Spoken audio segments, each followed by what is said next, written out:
What's good, guys? Welcome back to the channel. And guys, what a game we just witnessed the other night. Barcelona 4, Atlético Madrid 4. And guys, I thought the match reaction wasn't enough. I thought the match reaction didn't do justice to the game that we witnessed. And I thought, hey, I've seen other YouTubers try this format. And today, we're going to be talking about the 5 things that we learned about this Barcelona team. And honestly, it could have been way more than 5. It could have been 6, 7, 8, like you name it, because a 4-4 game is typically not what we see. And guys, man, that game was absolutely crazy. We seen 8 goals. We seen a comeback and then another comeback and then a late comeback on top of it. And we're going to talk about the good, the bad, the ugly of this Barcelona team. But guys, without moving on, guys, please like this video up. 12 likes is the target. And guys, subscribe if you haven't. Road to 700 subs. And let's get straight into this video. Because I feel like the first thing that we learned, honestly, you could call it an observation. But to me, Lamine Yamal is not just amazing. He's elite. I think that he's the best player in the world. I think that he's the best winger in the world easily. Hands down. And I know we got Rafinha, and I respect Rafinha. I respect his hustle. I respect what he brings to this team. I think that Rafinha is an amazing, amazing player for this Barcelona team. Very important. But Lamine Yamal, he has the keys. This kid is absolutely phenomenal. The dribbling, Javi Galán. When I say this, guys, Javi Galán cannot guard him. The left back of Atlético Madrid. This guy's an experienced fullback, you know. He's a guy that's known for being a good defender, but he cannot guard Lamine Yamal. Lamine Yamal, the nutmeg. You know, and Javi Galán, he got an early yellow. And from there, I knew it was going to be a very, very long night for him because Lamine Yamal, he was on it. And I've been saying it the last couple of weeks. Lamine Yamal, I haven't seen Lamine Yamal things. But this guy the other night was unbelievable, man. Genuinely, unbelievable. I was speechless. That was one of the best winger displays that I've ever seen, probably the last 2-3 years in football. And Lamine Yamal, I think that also in the big games against Real Madrid, against Atletico, in the Euros against Germany and France, this guy's turning into a big game player. Even if you include against Dortmund and Bayern Munich earlier this season, this guy is showing something in the big games, which is absolutely important for Barcelona. But guys, the next thing that we got to talk about is Hansi Flick, because I feel like this is the good part. There's going to be 2 parts to Hansi Flick. I think the first thing is that we were down 2-0 very early on, guys, and that hurt. And I thought that was going to be one of those days that Barcelona go out sad and maybe lose the game 3-0 at home, maybe 4-1, something like that. But Hansi Flick, what I will credit him is the mentality, because a couple days before he said the mentality of this team is very, very good. And he kind of showed it in the first half at least, because we came back from 0-2 to make it 3-2 at halftime. And then actually we made it 4-2, I think, when it was 70 minutes in. And honestly, I thought that Hansi Flick, the mentality to not be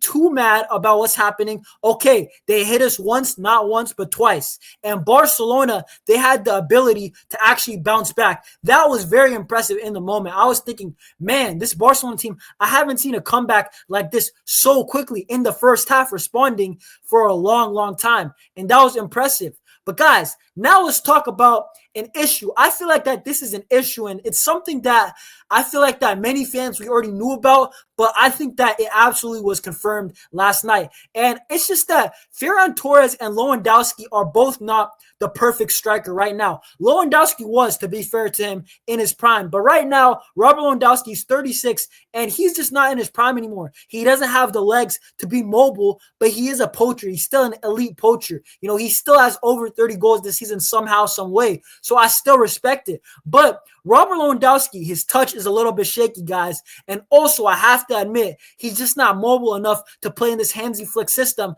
week in, week out.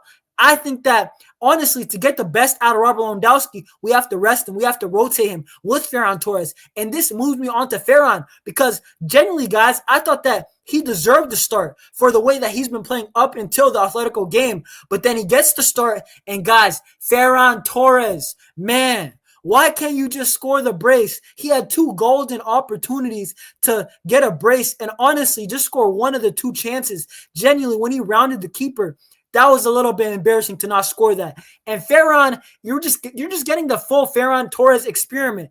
This guy, Ferran Torres, he's going to have weeks where he's very, very good. And you're questioning, why is he not in the lineup? He scores every week for just a couple weeks straight. And then his purple patch ends. And then we realize, okay, this is why Ferran Torres ultimately is best off the bench. But Ferran, Lewandowski, the truth is that Barcelona do not have a perfect number 9. We don't. We have a poacher and we have a mobile striker. So I feel like Hansi Flick, he's going to have to manage this situation. I think that he's really got to coach. He's got to earn his money's worth. And he's just got to rotate these guys in the proper games. But guys, it's just an observation that I think that it's absolutely true now. But guys, we have to move on because I think another thing that we learned from me, at least, I was questioning Hansi Flick. Why did he not drop the high line?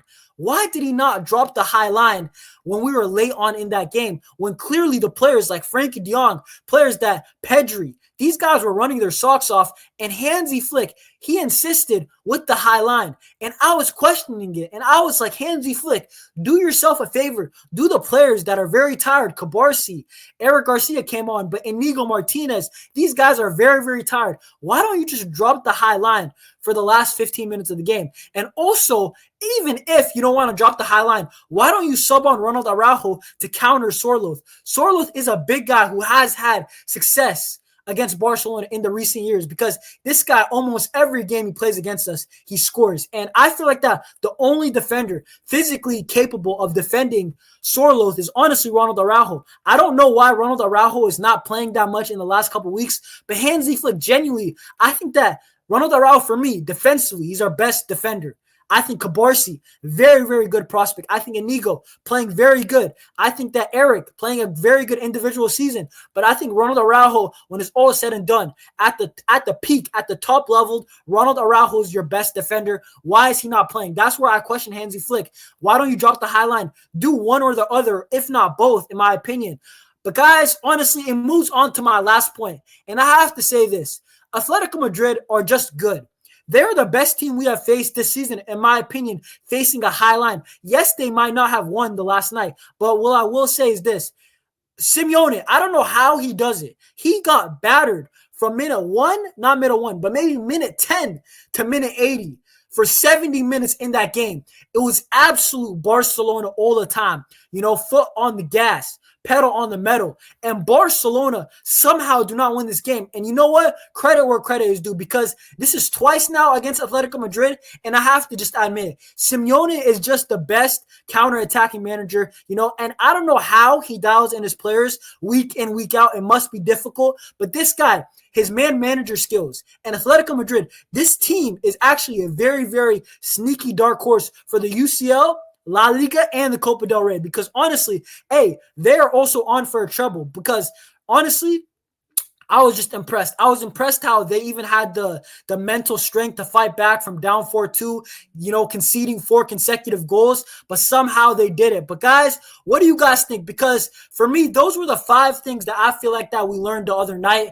And honestly, some of them, yes, were observations, but guys, it's just absolute facts. How did Atletico Madrid come back? How did Barcelona come back? And guys, ultimately, it was just one of those games. It's one of them for the ages. And guys, that's it for me. You know, match preview against Real Sociedad will be coming out soon. So guys, please like this up. Please subscribe. And I will see y'all in the next one.